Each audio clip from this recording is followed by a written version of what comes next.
नमस्कार, मैं हूं मनोज सैनी। हमारी खास पेशकश मुद्दा सियासी है में आपका स्वागत है। चुनाव लोकसभा के हैं और विधानसभा के हों या फिर स्थानीय, ऐसे या वैसे दिग्विजय सिंह मुद्दा बन ही जाते हैं।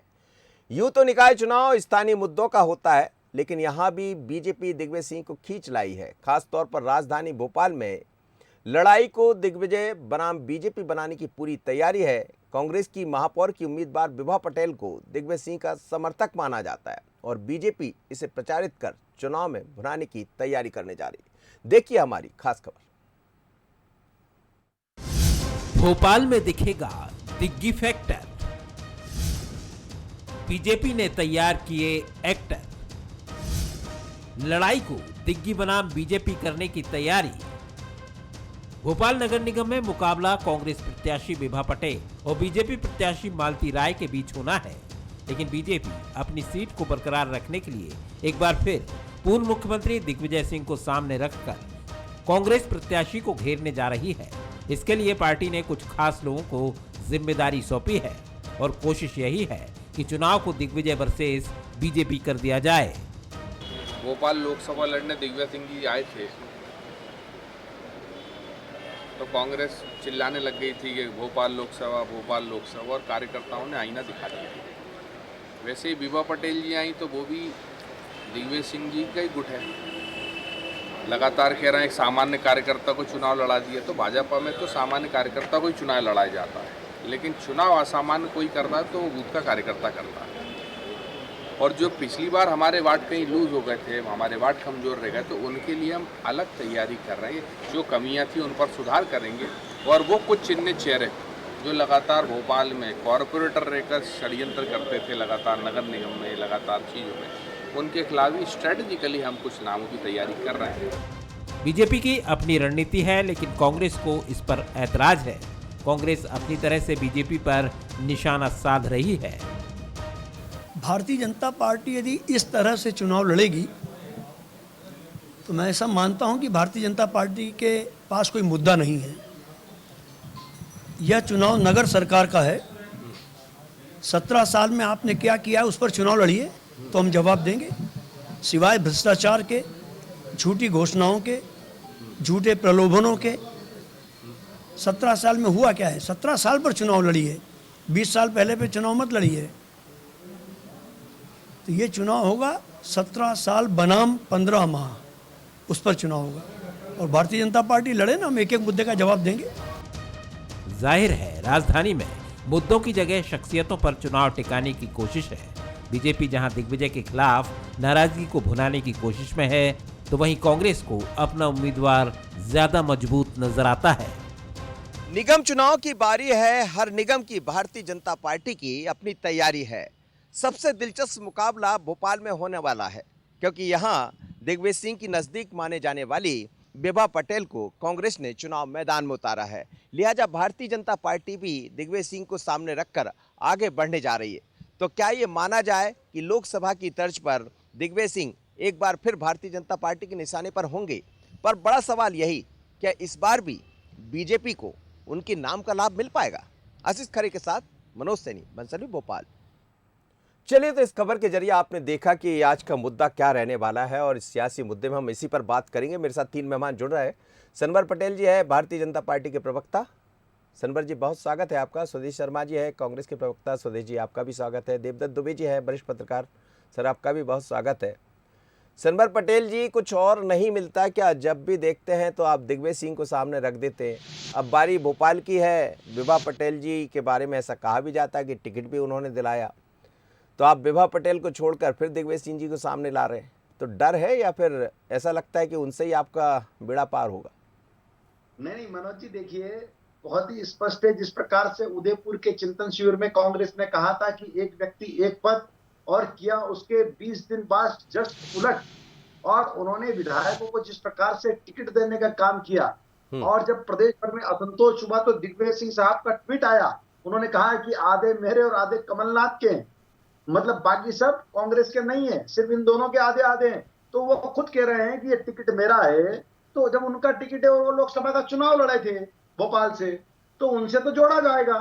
जब वो स्वयं बोल रहे हैं नंबर 1। नंबर 2, दुनिया जानती है कि जिस प्रकार से दिग्विजय सिंह साहब ने अपने टिकट करवाए हैं और भोपाल से वो लोकसभा के प्रत्याशी थे, तो चीज तो अपने आप जुड़ती है। इसको भारतीय जनता पार्टी को जोड़ने की जरूरत नहीं है। जिस प्रकार से कांग्रेस अपने काम करती है, वो खुद ही अपने आप जुड़ती जाती है। और अगर दिग्विजय सिंह जी से जुड़ती है बात, तो इसमें बुराई क्या है? वो प्रदेश के बड़े नेता हैं, वो खुद कहते हैं कि कमलनाथ जी और हम दोनों आधे आधे हमारे लोग हैं, तो इसमें कहीं बुराई मुझे नहीं लगती है।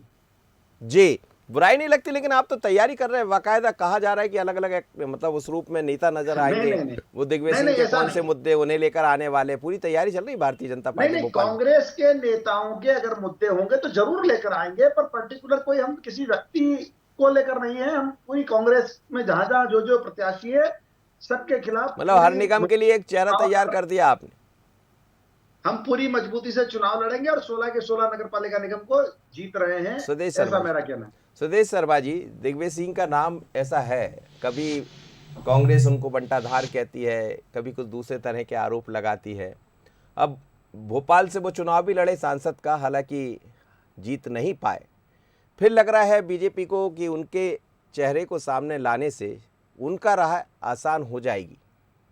कांग्रेस की क्या तैयारी? देखिए, माननीय दिग्विजय सिंह मध्य प्रदेश नहीं, देश के बड़े नेता हैं और आपको ये पता भी होगा कि माननीय दिग्विजय सिंह, चाहे वो जन घर घर योजना हो या मैं समझता हूँ जन जागरण योजना हो, सबको पूरे देश में चलाए जाने का जिम्मा माननीय दिग्विजय सिंह के कंधों पर है। भारतीय जनता पार्टी हमेशा दिग्विजय सिंह जी चिल्लाती है, राम राम राम राम कभी नहीं करती, दिग्विजय करती है। अरे कम से कम ये ध्यान रखो आप कि आप दिग्विजय सिंह का नाम ले भी इसलिए रहे हो क्योंकि आपका मुद्दे नहीं है। मुद्दे भी हो तो क्यों, कैसे हो? क्योंकि आपकी 16 पूरी नगर महापालिकाएं आपकी रही हैं और उनमें अव्यवस्थाएं कितनी हैं आप देखोगे। सड़कें जर्जर हैं, अतिक्रमण भारी है, भ्रष्टाचार चरम पर है, सारे अधिकारी और नगर निगम के आला अफसरों के दबाव में, उनके संरक्षण में। अभी मैंने निकला, एक दिन मैं और एक भारतीय जनता पार्टी के प्रवक्ता उधर से आ रहे थे, दोनों लोगों की गाड़ियां फंस गई। जब वहाँ रुके, पूछा तो ये कौन सी जगह है? ये पंसील नगर है। भाई ये दुकानें कैसे बनी हैं? बोले साहब यहाँ जोनल अधिकारी बड़े नेताओं के या नगर निगम के आला अफसरों के संरक्षण में बीच रोड पर दुकान बना लेते हैं और कोई रोकता नहीं है, क्योंकि सरकार 17 वर्षों से भाजपा की है, इसलिए रोकने वाला कोई है नहीं। चारों तरफ ये समझ लिए दबंगों का कब्जा है, जहाँ जगह मिलती दबंग कब्जा ठोक बैठते हैं। कुल मिलाकर के ये व्यवस्थाएं बदलनी है, वो बदलने के लिए माननीय कमलनाथ जी ने जिताऊ उम्मीदवारों को टिकट दिए। आपको चाहे भोपाल की बात हो तो ऐसी फंसी है भाजपा के गले में कि भाजपा को 8 दिन हो गए मशक्कत करते करते, तब ये प्रत्याशी अपना घोषित कर पाए। अब ग्वालियर की बात करें तो वहां भी कल ही प्रत्याशी घोषित कर पाए। वहां स्थिति ये है कि ये समझ लो शेर और बकरी की लड़ाई है। कहाँ शोभा सिकरबार बहुत जबरदस्त लीड कर रही हैं और इनकी सुमन शर्मा जो भाजपा की प्रत्याशी है, ये समझ लो जमानत बचा जाए तो बहुत व्यक्ति अपने आदमी को बहुत मुश्किल सी बात है, बहुत मुश्किल सी बात है।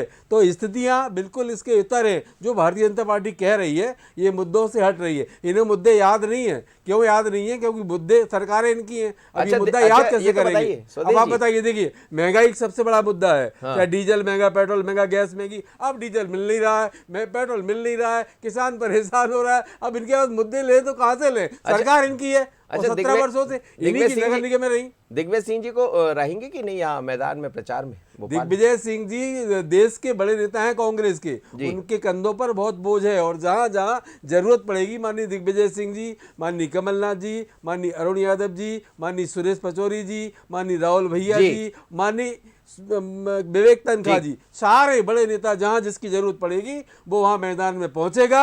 और हमारी जो तैयारी है उस तैयारी को मैं पहले भी बंसल न्यूज़ के माध्यम से जनता को बता चुका हूं और बंसल न्यूज़ के दर्शकों को तो ये याद होगा कि मैं कोट कर चुका हूं। इनकी पार्टी के बड़े नेता अजय बिश्नोई जी ने कहा था, आपके ही साथ में डिबेट में था, उस समय उनकी बाइट चल रही थी, और उन्होंने कहा था कमलनाथ जी और कांग्रेस की वजह से भारतीय जनता पार्टी में प्रतिस्पर्धा पैदा हुई है। तो ये बात भाजपा को भूलना नहीं चाहिए। वो पार्टी के बड़े नेता हैं आपकी के, मंत्री भी रहे हैं। उन्होंने क्या कहा कुछ भी बोलते रहिए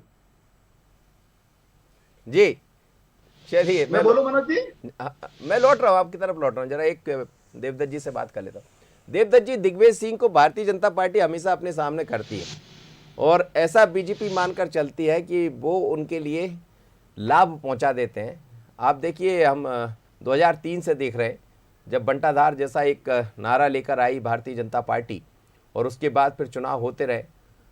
यहाँ से वो सांसद का चुनाव भी लड़े, हार गए। लेकिन अभी जो टिकटों का वितरण हुआ, जिस तरह से दिग्विजय सिंह जी रणनीति के साथ आगे बढ़ रहे कमलनाथ के साथ मिलकर, तो ये तो सच है कि वो दिखाई भी दे रहे हैं और उस रणनीति को समझ भी रहे और हमेशा एक जैसा होते रहे। क्योंकि अब बरसों बरस बीत गए, 2023 2022 आ गया, अब 2003 के बाद करीब करीब 19 साल हो गए। तो 19 साल में भी लोग दिग्विजय सिंह को याद रखेंगे जैसा भारतीय जनता पार्टी तैयारी कर रही। देखिए, कोई एक मुद्दा जब खड़ा हो जाता है, एक बार छवि बन जाती है तो उसको भुनाने की कोशिश होती है, लेकिन समय के साथ सबकी छवि में परिवर्तन होता है। कभी कोई व्यक्ति चुनाव हार जाता है और कभी उसके नाम पर लोग चुनाव जीत जाते हैं। ये तो समय बहुत परिवर्तनशील होता है और परिस्थितियाँ, मुद्दे कब कौन से हावी हो जाए कहा नहीं जा सकता। कल जो लोकप्रिय था आज लोकप्रिय है, ये तो कहा नहीं। राजनीति में ये बहुत चलता रहता है।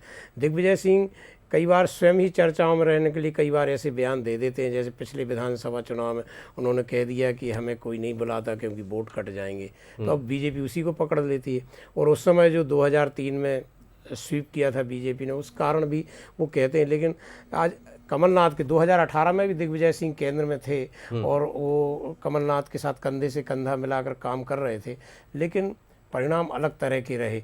और 15 सालों की सरकार इस जोड़ी ने अलग की, उसमें सिंधिया का भी साथ था। अब परिस्थितियां अलग हैं और ये चुनाव जो होते हैं ये स्थानीय स्तर पर होते हैं, स्थानीय मुद्दों पर होते हैं। इसमें राष्ट्रीय, इसमें प्रादेशिक मुद्दे कम होते हैं। पर जो आप इस वार्ड का पार्षद चुनेंगे तो उसको कोई शिवराज और मोदी के सामने रखकर या दिग्विजय सिंह कमलनाथ के सामने रखकर थोड़ी चुनेंगे। मोहल्ले में उसकी छवि क्या है, वो कैसा काम करता है। इसी तरह कि ये चुनाव है जिसमें स्थानीय मुद्दों पर ज़्यादा जोर दिया जाएगा। लेकिन राजनीति में जैसा होता है, माहौल हर तरह का बनाया जाएगा। राष्ट्रीय मुद्दों की भी चर्चा होगी, राहुल गांधी के ईडी के मामले की, और अभी मोदी की चर्चा भी होगी, शिवराज और कमलनाथ की भी चर्चा होगी, और स्थानीय मुद्दों की भी चर्चा होगी। क्योंकि किस मुद्दे पे कौन सा मतदाता प्रभावित हो जाए कुछ कहा नहीं जा सकता। ये बात सही है कि भाजपा को एक मजबूत, भाजपा प्रत्याशियों को मजबूत संगठन का सहारा है और कांग्रेस को अपने मजबूत प्रत्याशियों का। अब ये मुकाबला भाजपा, मतलब आप ये मान रहे हैं कि प्रत्याशी मजबूत कांग्रेस के पास है और बीजेपी के पास संगठन है। जी, बीजेपी ने थोड़ा सा एक प्रयोग किया है क्राइटेरिया के चलते। बीजेपी के पास बहुत अच्छे कैंडिडेट थे, यदि क्राइटेरिया की शर्त नहीं लगाई होती राष्ट्रीय नेतृत्व ने तो वो मेंदोला को इंदौर में देते, यहाँ कृष्णा गौर को देते। तो आप समझ सकते हैं कि महानगरों की आज परिदृश्य कुछ और होता। माया सिंह को ग्वालियर में देते। ऐसे बहुत सारे टिकट हैं जो भाजपा चाह कर भी नहीं दे पाई क्योंकि उसका क्राइटेरिया है। तो भाजपा एक प्रयोग कर रही है और अब संगठन की वो एक कसौटी तोलेगी इस बूथ पे कि हमारी कितनी मजबूती है, और दिखाई भी देगा जब यदि चीज़ें बदली है। सनवर जी, चीज़ों में परिवर्तन हुआ, आप क्राइटेरिया बदल दिए, 2023 की तैयारी भी इसमें दिखाई दे रही है और बात वही, लेकिन फिर भी आप दिग्विजय सिंह जी पर बार बार आकर रुक जाते हैं। कुछ सवाल थे, सुदेश शर्मा जी के जवाब दे दीजिए। देखिए मनोज जी, यही जो उन्होंने कहा ना, यही भारतीय जनता पार्टी की विशेषता है। भारतीय जनता पार्टी ने अपने कार्यकर्ताओं को किस प्रकार से टिकट दिया। भारतीय जनता पार्टी ने एक आंगनवाड़ी कार्यकर्ता से लगाकर तो एक डॉक्टर तक, एक किसान से लगाकर एक व्यापारी तक, और एक शिक्षाविद से लगाकर एक विधि के विशेषज्ञ तक के लोगों को टिकट दिया। और ये टिकट क्यों दिया कि इंटरएक्चुअल लोग इस प्रकार से आगे आना चाहिए, समाज की सेवा में उनकी जो योग्यताएं हैं उसका लाभ मिलना चाहिए। और जिसके पास विकल्प होगा, जिसके पास अच्छे कार्यकर्ताओं की श्रृंखला होगी, वही ये सब चीज कर पाएगा। और कांग्रेस का जहां तक सवाल है, तो कांग्रेस के पास कार्यकर्ताओं का अभाव है।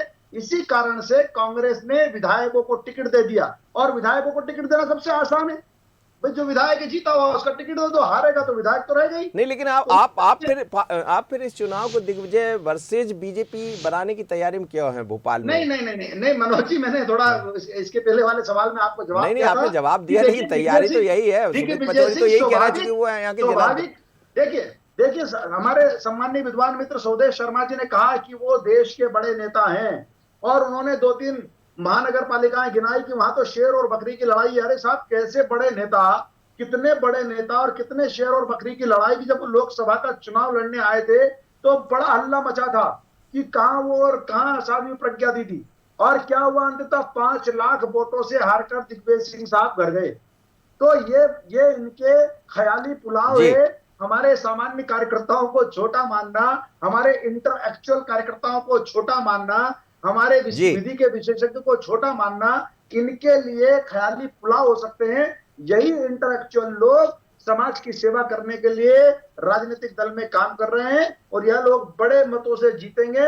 जहां तक इन्होंने बातें कही और सब बातें इनकी ठीक है। झूठ से भरी हुई बातें हैं, चाहे वो अजय विश्नोई जी की हो या अन्य बातें। जी स्वदेश शर्मा जी।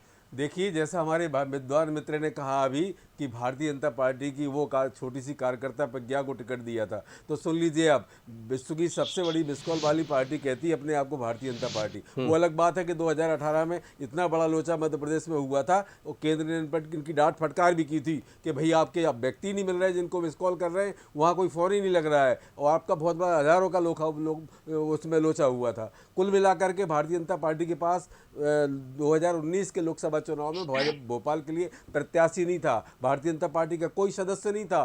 तब इन्होंने मालेगांव बम विस्फोट की आरोपी रही प्रज्ञा सिंह ठाकुर को इन्होंने रातों रात लेकर आए, एक एजेंडा विशेष चलाने की कोशिश की और उनको भाजपा की सदस्यता दिलाई। सारे भाजपा के कार्यकर्ताओं को दरकिनार कर दिया और उनको टिकट दे दिया। बात करते हैं जनता ने उस पर मोहर लगा दी। देखिए, बात तो पूरी होने दीजिए जी, कहिए ना। इन्होंने चलती हुई सरकार माननीय कमलनाथ जी की 18 में जो सरकार आई थी 15 महीनों में इन्होंने गिरा दी। सिंधिया जी को लेकर के जो आए, सिंधिया जी इनके यहाँ पार्टी में आ गए। इनकी सिंधिया जी के जो लोग विधायक भी बने, सुन तो लीजिए, अब सुनने का माध्य रखिए, सुनने का माध्य रखिए सरवर जी, सुनने का माध्य तो रखिए साहब। अरे हजूर सुन तो लीजिए। जनता ने 28 सीटों में से 19 सीटें और उनमें से 9 सीटें वो भी जोड़ लीजिए जिन पर कांग्रेस जीती, जिन पर ज्योतिरादित्य सिंधिया जी ने 16 पूर्व पे भाजपा को मोहर लगाई, वो सीट भी कांग्रेस जीती। 28 में से 9 कांग्रेस जीती। आप दमोह की कहो तो 40-60 से आपकी सीट थी, वो चली गई आपके पास से, कांग्रेस जीती। आप रेगांव की बात करो तो कांग्रेस जीती। आप सुनना नहीं चाहते। सुन लीजिए सनवर जी, सुन लीजिए, थोड़ा सा सुन लीजिए। हाँ बताइए क्या बोल रहे हैं। देखिए, सिंधिया जी को जब भाजपा में लेकर के आए तो इनका दरी बिछाने वाला कार्यकर्ता, साइकिल चलाने वाले कार्यकर्ता, चने चबाकर पार्टी को खड़ा करने वाला कार्यकर्ता हाशिए पर चला गया। ग्वालियर चंबल संभाग में टिकट तक बांटना बहुत मुश्किल हो गया। अभी नगरीय निकाय चुनाव में, विधानसभा में आते आते आपको बहुत बुरी परेशानी आने वाली है। कह रहे हैं कि क्राइटेरिया आपका जो कार्यकर्ता, अरे आपका जो कार्यकर्ता आपसे दूर जा चुका है। आप सिंधिया जी की शर्तों पर आपने सरकार बनाई थी, उनकी शर्तों को पूरा करते करते आप अपने कार्यकर्ताओं को छोड़ चुके हैं और वो कार्यकर्ता आपसे दूर जा चुका है। आज ही खंडवा में एक कार्यकर्ता ने कांग्रेस ज्वाइन की है। आप इस बात को समझिए कि आपका कार्यकर्ता दरी बिछाने वाला आपसे दूर जा चुका है। खंड हुई कांग्रेस में देखिए देवदत्त जी समझ लेता पार्टी में कुछ मिलने वाला नहीं है। देवदत्त जी, ये स्थानीय मुद्दे के आधार पर चुनाव होता है और निश्चित रूप से एक एक व्यक्ति का चेहरा देखा जाता है कि फलाना व्यक्ति, और हिसाब किताब वाला चुनाव भी होता है। इसमें तत्काल हिसाब करता है जो मतदाता होता है कि फलाना पार्षद हमारे यहाँ से चुना गया, 5 साल में कितनी बार आया, हम उसके दरवाजे गए तो दरवाजे खुले थे या बंद थे। पर बात हो रही विभा पटेल और शशि राय, दोनों मालती राय की, माफ करिएगा, दोनों की बात हो रही। तो ये तो साफ नजर आ रहा है कि बहुत अलग तरह से प्रत्याशी तय किए हैं। कांग्रेस ने विभा पटेल को मौका दिया है और दूसरी तरफ मालती राय की हम बात कर रहे हैं। पर क्या आपको लग रहा है कि दोनों के बीच में यदि दिग्विजय सिंह जी को ये लेकर आ जाते हैं तो फिर ये विभा पटेल का मुद्दा अलग हो जाएगा? देखिए, ये जनता के ऊपर है और कार्यकर्ता कौन किसको कितना हाईलाइट कर पाता है। भाजपा की पूरी कोशिश रहेगी कि वो दिग्विजय सिंह को आगे लाए, लेकिन जो कार्यकर्ता और जनता है वो ये देखेंगे कि किसके जाने से और किसके आने से क्या फ़र्क पड़ता है। आप देखेंगे कि विभा पटेल, दिग्विजय सिंह जब मुख्यमंत्री थे तब महापौर थी, और मालती राय 2 बार के चुनाव हार चुकी। मालती राय का टिकट भी मनोज जी आप बेहतर जानते हैं कि कैसे हुआ, विधायक अड़ गए थे, संगठन नहीं चाहता था उस टिकट को। तो ये अलग अलग एंगल से लड़ाई होगी। और अभी पार्षदों के टिकट जो घोषित नहीं हो पा रहे, इसके बाद मनोज जी बहुत परिदृश्य बदलेगा, क्योंकि बूथ की जो बात होती है दलों के द्वारा, तो बूथ पे तो पार्षद का प्रत्याशी ही बहुत महत्वपूर्ण होगा कि वो कितना छवि रखता है, कितनी वहाँ गुटबाजी गुटबाजी हो रही, बगावत हो रही, उसके कारण भी ये महापौर का चुनाव प्रभावित होता है। ये विधानसभा या लोकसभा जैसा सीधा सीधा चुनाव नहीं है कि प्रादेशिक और राष्ट्रीय मुद्दों पे और उन छवियों पे चुनाव है। यहाँ बहुत छोटे छोटे नाली पे, गंदगी पे, सफाई पे और कितने छोटे छोटे मुद्दों पर ये चुनाव होगा। नल नहीं आ रहे हैं, कब क्या हो जाए, इसके लिए ये ज़रूरी है कि मुद्दों से ध्यान हटाने के लिए एक व्यापक मुद्दा जो जांचा परखा है भाजपा के पास, कि हम तो दिग्विजय सिंह को कहेंगे कि दिग्विजय सिंह ऐसे हैं, दिग्विजय सिंह ऐसे, उन्हीं के प्रत्याशी हैं, एक माहौल बनाने की बात होती है। लेकिन अंततः पार्टी जो करती है और जो जनता जो जानती है, फैसला तो उसी पर होगा और बूथ पर होगा, और वहाँ के जो कार्यकर्ता जो वोट डलवा देंगे वही काम आएगा। माहौल बनाने की बात आप बिल्कुल ठीक कह रहे हैं सनवर भाई। यही बात आपसे समझना चाह रहा हूं कि सरकारें आपकी है, लगातार 17 साल से आपकी सरकार, आपके महापौर, तो लोग तो आपसे ये पूछेंगे कि साहब ये काम क्यों नहीं हुआ। बात स्मार्ट सिटी की भी होगी, स्मार्ट सिटी भी दिखाएंगे, बात वो भी होगी, कितना जंगल कितना हरियाली खत्म हो गई भोपाल की, वो भी पूछा जाएगा, वो भी बताना पड़ेगा। दिग्विजय सिंह जी से काम नहीं चलेगा। ठीक कहा मनोज जी। देखिए, हमारे सामने कभी दिग्विजय सिंह मुद्दा नहीं रहे। हम ये तो दिग्विजय सिंह साहब तो खुद ही मुद्दा बन जाते हैं कि वो एक बयान देते हैं, कहते हैं मेरे जाने से वोट करते हैं। अब ये कांग्रेस बोलती, भाजपा तो नहीं बोलती है। भारतीय जनता पार्टी के तो पास सीधा सीधा मुद्दा है। मैं आपको बताऊं, 16 नगर निगम है, 74 नगर पालिका, 76 और 255 नगर परिषद, सब जगह एक मात्र मुद्दा है, विकास। और केंद्र और राज्य सरकार की जन कल्याणकारी योजनाएं 15 माह में जिस प्रकार से इन्होंने प्रदेश को अंधकार में डाल दिया, जिस प्रकार से सारे बजटों को समाप्त कर दिया, जिस प्रकार से आप 17 वर्ष और 15 महीने की बात कर लो ना, जिस प्रकार अभी से इसी पर डिबेट हो जाए। योजना को इन्होंने बंद किया, आप 17 वर्ष का हिसाब दे दीजिए और हम 15 माह का दिए देते हैं, पता चल जाएगा आपको। वापस से 15 वर्ष में हमने किसानों की कर्ज माफी की, हमने 100 रुपए में 100 यूनिट बिजली देने का काम किया, हमने कन्याओं की विवाह राशि को 28,000 से 51,000 किया। पूरे के पूरे 16 नगर निगम, पूरे 74 नगर पालिका। चलिए सुन लीजिए, अब स्वदेश जी को जरा सुन लीजिए, स्वदेश शर्मा को विकास, स्वदेश भाई को भारत सरकार और राज्य सरकार की जन कल्याणकारी नीतियां। हाँ, वो समझ रहे हैं ना सर। जब भारतीय जनता पार्टी की जन कल्याण नीतियां यही है कि कोरोना काल में 2.5 लाख लोगों ने अव्यवस्था के तहत अपने प्राण त्याग दिए। बरगढ़ पे भी जमीन नहीं मिली, बरगढ़ पे इतनी जमीन नहीं मिली कि मुर्दे को दफना दिया जाए या जला दिया जाए।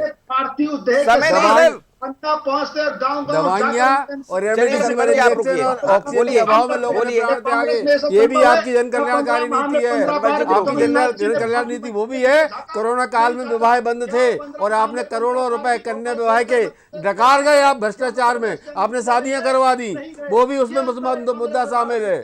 आप मुद्दा व्यापम भी शामिल है, जिसमें आपने फीसें जमा करवाई, परीक्षाएं करवाई, परिणाम घोषित आज तक नहीं किए।